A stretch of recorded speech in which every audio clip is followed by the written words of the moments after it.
اہل سنت کا ہے بیڑا پار اصحاب حضور، نجم ہے اور ناؤ ہے فطرت رسول اللہ کی۔ الحمدللہ رب العالمین والصلاة والسلام علی سید المرسلین، اما بعد فاعوذ باللہ من الشیطان الرجیم، بسم اللہ الرحمن الرحیم۔ الصلاة والسلام علیکہ یا رسول اللہ وعلی آلکہ واصحابکہ یا حبیب اللہ، الصلاة والسلام علیکہ یا نبی اللہ وعلی آلکہ واصحابکہ یا نور اللہ۔ پیارے اسلامی بھائیوں اور مدنی چینل کے ناظرین، مدنی چینل کا سلسلہ ہے امت کی کشتی اور ستارے۔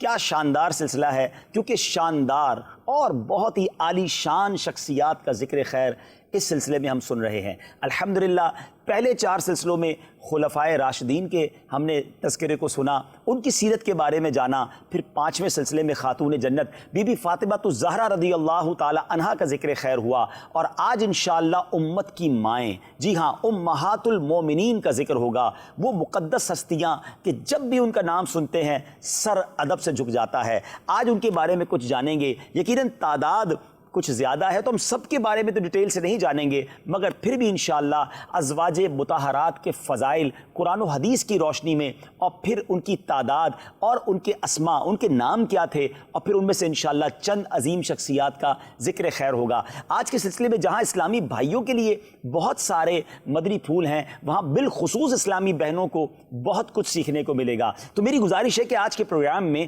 پوری فیملی کے ساتھ آپ یہ پروگرام دیکھیں تو انشاءاللہ ہم سب کی اس میں تربیت ہوگی۔ سرکار علی وقار صلی اللہ تعالی علیہ وسلم نے کتنے نکاح فرمائے، اور ان خوش نصیب خواتین کی تعداد کیا ہے جو آپ علیہ الصلوۃ والسلام کے ساتھ رشتہ ازدواج میں منسلک ہو کر امہات المومنین کے اعلیٰ منصب پر فائز ہوئیں۔ اس سلسلے میں جن پر سب کا اتفاق ہے ان کی تعداد 11 ہے۔ ان میں سے 6 تو قبیلہ قریش کے اونچے گھرانوں کی چشم و چراغ تھی، جن کے مبارک نام یہ ہیں: نمبر 1 حضرت خدیجہ بنت خویلد، نمبر 2 حضرت عائشہ بنت ابوبکر صدیق، نمبر 3 حضرت حفصہ بنت عمر فاروق، نمبر 4 حضرت ام حبیبہ بنت ابو سفیان، نمبر 5 حضرت ام سلمہ بنت ابو امیہ، اور نمبر 6 حضرت سودا بنت زمعہ رضوان اللہ تعالی علیہم اجمعین۔ اور 4 کا تعلق جو ہے وہ قبیلہ قریش سے نہیں تھا، بلکہ عرب کے دوسرے قبائل سے وہ تعلق رکھتی تھی۔ ان کے نام یہ ہیں: نمبر 1 حضرت زینب بنت جہش، نمبر 2 حضرت میمونہ بنت حارث، نمبر 3 حضرت زینب بنت خزیمہ، اور نمبر 4 حضرت جویریہ بنت حارث رضی اللہ تعالی عنہن۔ اور ایک غیر عربیہ تھی، بنی اسرائیل سے ان کا تعلق تھا، یہ حضرت صفیہ بنت حی رضی اللہ تعالی عنہا ہیں، اور آپ قبیلہ بنی نزیر سے تھی۔ ان 11 میں سے 2 ازواج حضرت خدیجہ رضی اللہ تعالیٰ عنہ اور حضرت زینب بنت خزیمہ رضی اللہ تعالیٰ عنہ، یہ نبی پاک علیہ الصلوۃ والسلام کی حیات ظاہری میں ہی دنیا سے پردہ فرما گئی، اور بقیہ 9 ازواج مطہرات امہات المومنین وہ ہیں جنہوں نے نبی پاک علیہ الصلوۃ والسلام کے دنیا سے پردہ فرمانے کے بعد انتقال کیا۔ اچھا، اب واضح رہے کہ نبی پاک علیہ الصلوۃ والسلام سے پہلے بھی انبیاء کرام کو عام لوگوں کی نسبت زیادہ شادیوں کی اجازت دی گئی، اور آپ علیہ الصلوۃ والسلام کو بھی اس باب میں وسعت و کشادگی عطا کی گئی۔ بڑی خوبصورت آیت ہے قرآن مجید فرقان حمید میں: ما کان علی النبی من حرج فیما فرض اللہ لہ سنت اللہ فی الذین خلوا من قبل وکان امر اللہ قدرا مقدورا۔ ترجمہ: نبی پر کوئی حرج نہیں اس بات میں جو اللہ نے اس کے لیے مقرر فرمائی، اللہ کا دستور چلا آ رہا ہے ان میں جو پہلے گزر چکے، اور اللہ کا کام مقرر تقدیر ہے۔ صدر الافاضل بدر الاماثل حضرت علامہ مفتی سید محمد نعیم الدین مراد آبادی علیہ رحمۃ اللہ الہادی اس آیت کریمہ کے تحت فرماتے ہیں کہ انبیاء کرام علیہ الصلوۃ والسلام کو باب نکاح میں وسعتیں دی گئیں کہ دوسروں سے زیادہ عورتیں ان کے لیے حلال فرمائیں، جیسا کہ حضرت داؤد علیہ الصلوۃ والسلام کی 100 بیویاں، حضرت سلیمان علیہ الصلوۃ والسلام کی 300 بیویاں تھیں۔ یہ ان کے خاص احکام ہیں، ان کے سوا کسی دوسرے کو اجازت نہیں ہے، تو اس پر کون معترض ہو سکتا ہے؟ اللہ تعالیٰ اپنے بندوں میں جس کے لیے جو حکم فرمائے، کسی کو اعتراض کی کیا مجال ہے؟ اس میں یہود کا رد کیا گیا کہ جنہوں نے نبی پاک علیہ الصلوۃ والسلام پر 4 سے زیادہ نکاح کرنے پر معاذ اللہ طعن کیا تھا کہ یہ نبی پاک علیہ الصلوۃ والسلام کے لیے خاص ہے، لیکن ایسا نہیں، کیونکہ پہلے انبیاء کے لیے بھی تعداد ازواج میں خاص احکام تھے۔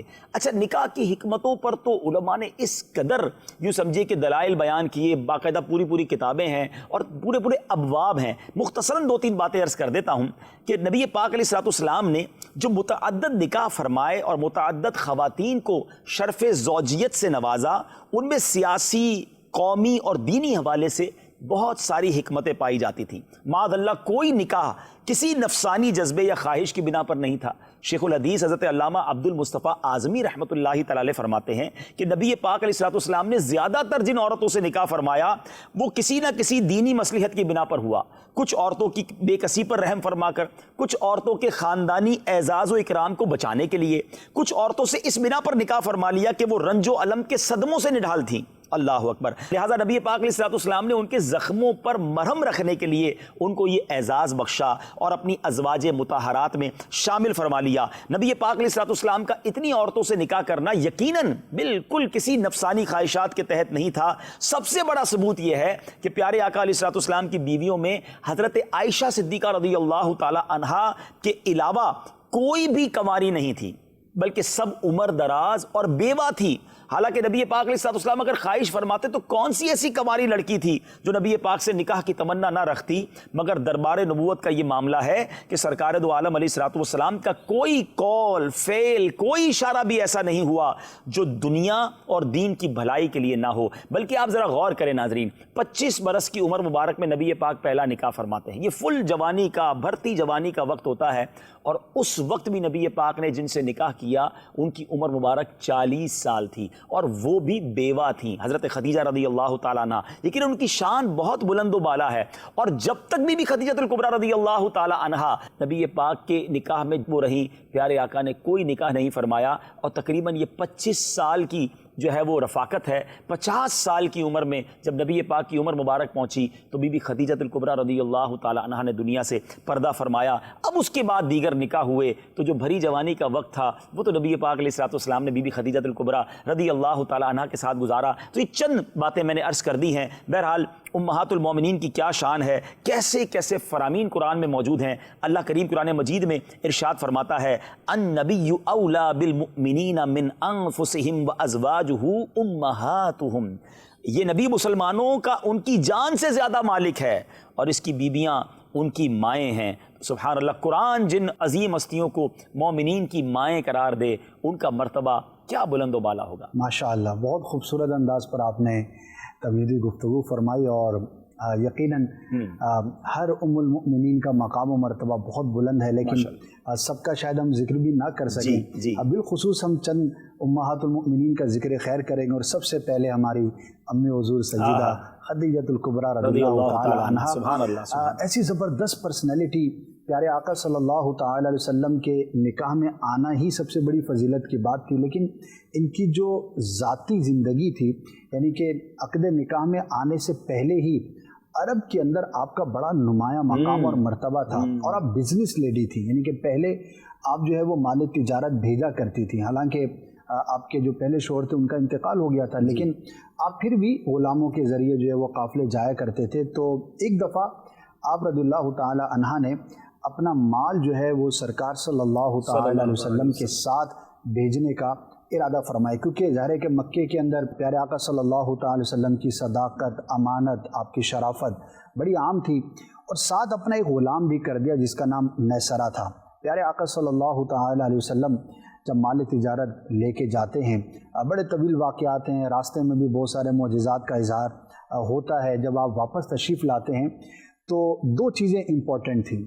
ایک بیسک تو یہ ہے کہ ظاہر ہے کہ جس نے تجارت کے لیے اپنی انویسٹمنٹ کی ہے تو اس کو اس کے نفع سے مطلب ہوتا ہے۔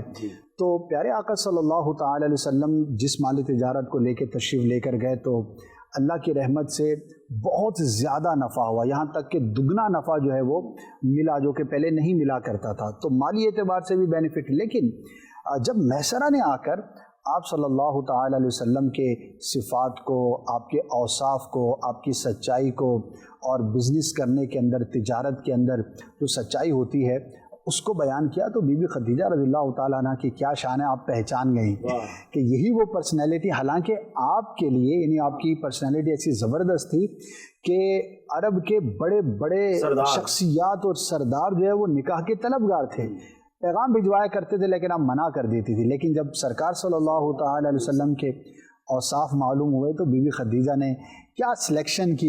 امی حضور کی بھی شان یہاں پر ظاہر ہوتی ہے، اور اوصاف کو دیکھا، یعنی کہ مال کو نہیں دیکھا. حالانکہ بظاہر دیکھا جائے، ہاں بظاہر دیکھا جائے تو نبی پاک علیہ الصلوۃ والسلام کے پاس دنیا کی اس طرح نعمتیں نہیں تھیں، ٹھیک ہے نا. یعنی آپ تو پیارے آقا علیہ الصلوۃ والسلام بی بی خدیجہ کے ایک بزنس کی ڈیل کو لے کر گئے تھے، لیکن یہاں وہ بھی سیکھنے کو ملا کہ نکاح سے پہلے دیکھنا کیا ہے. یعنی یہ بہت پیارا آپ نے مدنی پھول دیا کہ ایک ایسی خاتون جو پہلے ہی مالدار ہوں، جن کا پہلے ہی بڑا نام ہو اور جن سے بڑے بڑے لوگ نکاح کرنا چاہتے ہوں، اور وہ سلیکٹ کر رہی ہیں، بظاہر مالدار نہیں ہے، بے شک نبی پاک کے ہاتھوں میں تو کائنات کی ساری دولت ہے، لیکن اس وقت تو پیارے آقا علیہ الصلوۃ والسلام نے اعلان نبوت بھی نہیں فرمایا تھا، تو وہ انٹریکشن بھی نہیں تھا، لیکن انہوں نے جو پارسائی دیکھی، ایمانداری دیکھی، سبحان اللہ.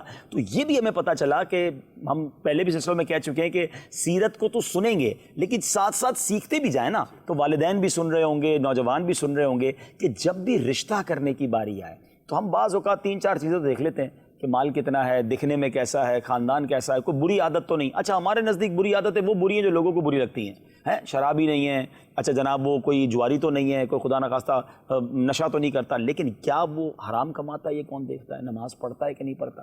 تو چاہے خاتون کو تلاش کرنا ہو چاہے لڑکے کے لیے ہو، ہمیں ان چیزوں کو دیکھنا چاہیے، اوصاف کو دیکھنا چاہیے.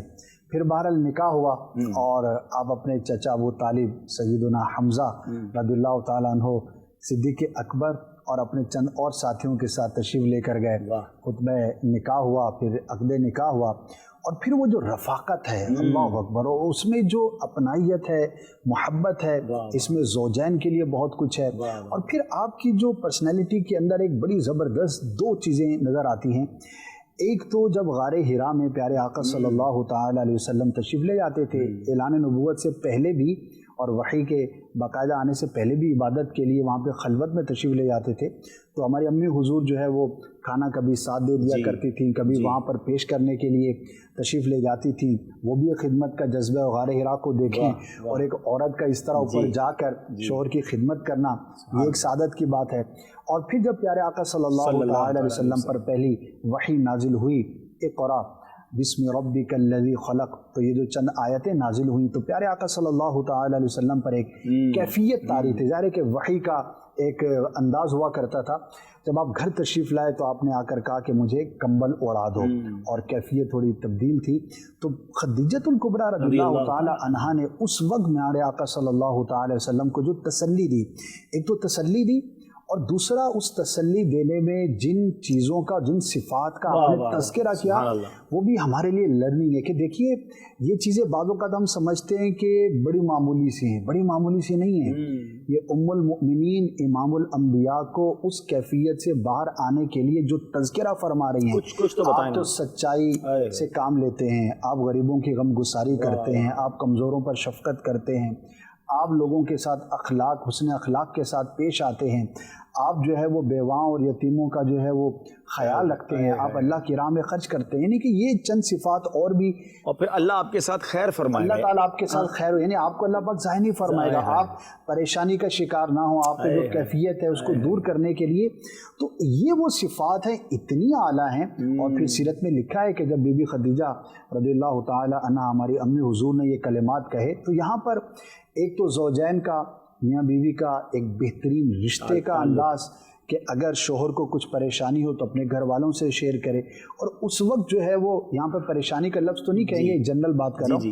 اور اس وقت پھر زوجہ اچھی چیزوں کو، حوصلہ بڑھانے والی کو تسلی دے تو اللہ پاک اس کی خیر فرماتا ہے. پچھلے سلسلے میں یہ بات کر چکے ہیں، لیکن چونکہ آج اسپیشلی بات ہو رہی ہے کہ زوجہ کو واقعی ایک بہت شاندار شریک حیات کا کردار ادا کرنا چاہیے. اور آج کے خاص طور پہ دور میں کہ جب بہت ساری مشکلات ہیں، مردوں کو نوکری میں پرابلم ہے، کاروبار میں ایشوز ہیں، حالات کے معاملات ہیں، تو ایسے موقع پر اگر فیملی ساتھ کھڑی ہو جائے تو بڑا سپورٹ ہوتا ہے. یقیناً وائس ورثہ ہے، شوہر کو بھی اپنے گھر والوں کی پرابلم میں، ان کی طبیعت خراب ہے یا ان کو کوئی ایشو ہے تو ایک دوسرے کو تسلی دیں. اچھا یہاں یہ بات تو ہو رہی ہے اور امید ہے کہ بہت سارے لوگ اس کو پازیٹیولی لیں گے. ایک اور بات بھی ہے کہ نبی پاک علیہ الصلوۃ والسلام کا یہ جو تسلی والا معاملہ تھا، جو تسلی دی انہوں نے اپنی طرف سے، یہ پیارے آقا نے پھر کتنی بار دہرایا اور کتنا یاد رکھا۔ اب یہ بھی یاد رہے کہ جب بھی آپ کسی کی مصیبت میں کھڑے ہو جاتے ہیں نا، یہ تو خیر مصیبت نہیں کہے گے، لیکن کسی پریشانی میں، کسی اس کو تسلی کیفیت میں، تو آپ اس کے دل میں جگہ بنا لیتے ہیں۔ تو ابھی بھی یہ ہونا چاہیے کہ اگر کسی بھائی کے ساتھ، کسی دوست کے ساتھ، کسی رشتہ دار کے ساتھ کوئی ڈیفیکلٹی ہے نا، اصل میں بعض اوقات لوگ پتہ کیا سمجھتے ہیں کہ یار میں کسی کی مدد جب بھی کر سکتا ہوں جب میرے پاس پیسے ہوں۔ صحیح، یہ بیچارہ مالی پریشان ہے، میرے پاس تو پیسے نہیں، کیا جاؤں اس کے پاس، اچھا یہ بیمار ہے، میرے پاس دوائی تھوڑی ہے، میں ڈاکٹر تھوڑی ہوں، ہم لوگ پہلے ہی جان چھڑا لیتے ہیں۔ ایسا نہیں ہوتا، چند الفاظ بعض اوقات وہ ہمت دے دیتے ہیں، وہ اتنا کھڑا کر دیتے ہیں آدمی کو۔ اب دیکھیں یہ جملے کیسے تھے کہ آپ کو اللہ ضائع نہیں فرمائے گا، آپ یہ اتنے سارے نیک اعمال کرنے والے ہیں، تو کاش ہمیں اچھا بولنا آ جائے۔ اور آپ بلیو کریں اسد بھائی آپ کے ساتھ بھی ہوا ہوگا، میرے ساتھ بھی ہوا ہے، اور ناظرین آپ کے ساتھ بھی ہوا ہوگا، جس بندے نے مشکل گھڑی میں آ کر آپ کو چند بول اچھے کہے ہوں گے نا، کھڑا ہو گیا ہوگا، یار گھبرانا نہیں، میں کھڑا ہوں۔ اچھا آپ نے ہو سکتا ہے اس سے کچھ مدد نہ لی ہو لیکن اس کا وہ کہنا آپ کو یاد ہے کہ یار یہ کھڑا رہا تھا، اس نے کہا تھا میں کھڑا ہوں، ٹینشن مت لینا، میں آپ کے ساتھ ہوں، اور اس کے چند بولوں نے آپ کو اچھا ہوتا کہ اس وقت ایک اور بھی چیز میں نے دیکھی ہے، when you are in frustration اور in big difficulty، آپ کا مائنڈ جو ہے نا صرف مصیبت سوچ رہا ہوتا ہے، ٹینشن میں ہوتا ہے۔ اگر کوئی بندہ آ کے آپ کے مائنڈ کو چینج کر دے نا، تھوڑی دیر کے لیے فوکس ہٹا دے، ڈائیورٹ ہو جائے، آپ ٹھیک ہو جائیں گے، اچھا پھر آپ صحیح فیصلے کرنے لگیں گے۔ آپ کے ساتھ بھی ہوا ہوگا کہ اگر بندہ کوئی آ کر کے یار اس کو چھوڑو یار اور ادھر کی بات کرو، تو وہ تھوڑی دیر کے بعد جو ہے نا وہ میں چیزیں سیٹل ڈاؤن، چلو چائے پی کے آتے ہیں، چھوڑو یار اتنی ٹینشن نہیں لو، اور وہ پھر وہ ریلیز ہو جاتا ہے، اور پھر دماغ جو ہے اس کے پازیٹیو سولوشن کی طرف چلا جاتا ہے، ورنہ تو بندہ پہلی پریشان، ڈپریشن کا شکار ہو جاتے ہیں، معاذ اللہ خودکشی کی طرف لوگ کیسے کیوں جاتے ہیں کہ وہ ایک ہی بات کو کنٹینیو سوچ رہے ہیں، یہ میں طرز پر سوچ رہے ہیں یہی راستہ ہے اور راستہ ہی نہیں۔ ناظرین یہ بات یاد رکھیے گا، یعنی جب بھی کوئی مشکل آ جائے، چاہے مالی پرابلم ہو، بیماری آ جائے، کوئی گھر میں لڑائی جھگڑا، اللہ نہ کرے کوئی بھی ٹینشن ہے، آپ اگر ایک ہی موضوع کو بار بار سوچتے رہیں گے آپ حل نہیں کر سکیں گے، آپ الٹا بیمار ہو جائیں گے اور ہو سکتا ہے کسی ایکسٹریم کی طرف چلے جائیں۔ آپ تھوڑی دیر کے لیے کسی اچھے دوست سے رابطہ کر لیں، اپنا موضوع چینج کر لیں، مسجد چلے جائیں، وضو کریں، نوافل پڑھیں، بریک لائیں، اس سوچ کو کٹ کریں کہیں نہ کہیں۔ میں نے نگران شورا سے ایک بڑی پیاری بات سیکھی تھی، نگران شورا نے ایک بار بڑی عجیب بات کہی، پھر بعد میں نے ان سے وجہ پوچھی، انہوں نے کہا جب بہت مشکل مدنی مشورے ہو نا تو اس کے بیچ میں نماز کا وقفہ آنا چاہیے۔ اللہ اکبر۔ میں نے کہا بغیر وقفے کے ہونے چاہیے بھائی، بات چل رہی ہے ختم ہو جانی چاہیے، انہوں نے کہا نہیں بیچ میں وقفہ ہونا چاہیے، اور پھر انہوں نے اس کی وجہ بتائی کہ جب آپ ایک ہی چیز پہ سوچ رہے ہوتے ہیں نا تو اس کے پلس مائنس پر بعضوں کا ذہن نہیں جا رہا ہوتا، ہاں بندہ کہتا ہے یہی کرنا ہے، لیکن جب آپ بریک لیتے ہیں نا، وضو کرتے ہیں، نماز پڑھتے ہیں، ملاقات کرتے ہیں، واپس آتے ہیں، پھر بیٹھتے ہیں، اس دوران ذہن دوسرے زاویوں پر سوچتا ہے، اور یہ مجھے اتنا کمال کا بدری پھول لگا۔ تو بالکل یہی کہ اگر آپ زندگی میں کسی چیز میں پرابلم میں آپ کچھ اور کریں، تھوڑی دیر کے لیے چینج کریں ماحول کو، اور اچھا چینج کریں، ایسا نہ ہو گانے بازے کی طرف چلے جائیں، آپ وضو کریں، نوافل پڑھیں، مسجد چلے جائیں، اللہ کے گھر جائیں، پرابلم تو ویسے ہی وہیں سے سالو ہونی ہے۔ تو جی بی بی خدیجہ کی بات ہو رہی تھی۔ دوسرا پھر یہاں سے ہی یہ جو سلسلہ آغاز ہوتا ہے تو خالی یہی نہیں ہے، بلکہ امی حضور نے اپنے مال سے، اپنی جان سے، ساری دولت آقا کے قدموں پہ انشاءاللہ، اور پیارے آقا صلی اللہ علیہ وسلم کے یہ جو فرامین ہیں کہ مجھے سب سے زیادہ بی بی خدیجہ کے مال نے مجھے نفع دیا، اور پھر یہ الفاظ ہیں روایتوں کے کہ انہوں نے مجھ پر اس وقت خرچ کیا جب مجھ پہ کوئی خرچ نہیں کرتا تھا، انہوں نے مجھے اس وقت میرا ساتھ دیا جب کوئی ساتھ دینے والا نہیں تھا۔ اور یہ جو آپ ابھی بات کہہ رہے تھے تو وہی الفاظ کے مفاہیم عین حدیث پاک کے اندر ہے کہ ویسے تو بہت نے ساتھ دیا، اچھا بعد میں تو بہت سارے صحابہ کی تعداد جب بڑھی تو بڑی آسانیاں ہوئیں، لیکن دیٹ واز دا ٹائم کہ وہ وقت تھا کہ جب بظاہر کچھ بھی نہیں تھا، کوئی ساتھ کھڑے ہونے کو تیاری نہیں ہے، سارا معاشرے کے خلاف ہو گیا تھا، مخالفت ہے، لیکن اس وقت آپ کا مال خرچ کرنا اور اس کو پھر سرکار صلی اللہ تعالی وسلم نے اپریشیٹ کیا، جو آپ نے بھی کہا ہم تک کیسے پہنچا، میرے آقا نے بتایا تو ہم تک پہنچا۔ اچھا سب سے پہلے ایمان لانے والی خاتون، سب سے پہلے نبی پاک علیہ السلام نے نماز جن کو سکھائی وہ بی بی خدیجہ، شاید ناظرین کو نہیں پتا ہوگا کہ پیارے آقا علیہ السلام کے بعد سب سے پہلے نماز جنہوں نے ادا کی بی بی خدیجہ الکبریٰ رضی اللہ تعالیٰ عنہ۔ اچھا پھر ذرا غور کریں کہ اللہ پاک نے جو ایک اور کمال آپ کو عطا کیا، سوائے حضرت ابراہیم کے ساری اولاد بی بی خدیجہ الکبریٰ رضی اللہ تعالیٰ عنہا کے بطن مبارک سے ہوئی، آپ خاتون جنت کی والدہ ہیں اور جنتی نوجوانوں کے سردار حسنین کریمین کی نانی ہیں۔ آپ ذرا یہ تو دیکھیں نا کہ اللہ نے مقام کیسا دیا، رشتہ کیسا، خاندان کیسا، نسل کیسی اللہ نے عطا فرمائی۔ جنت کی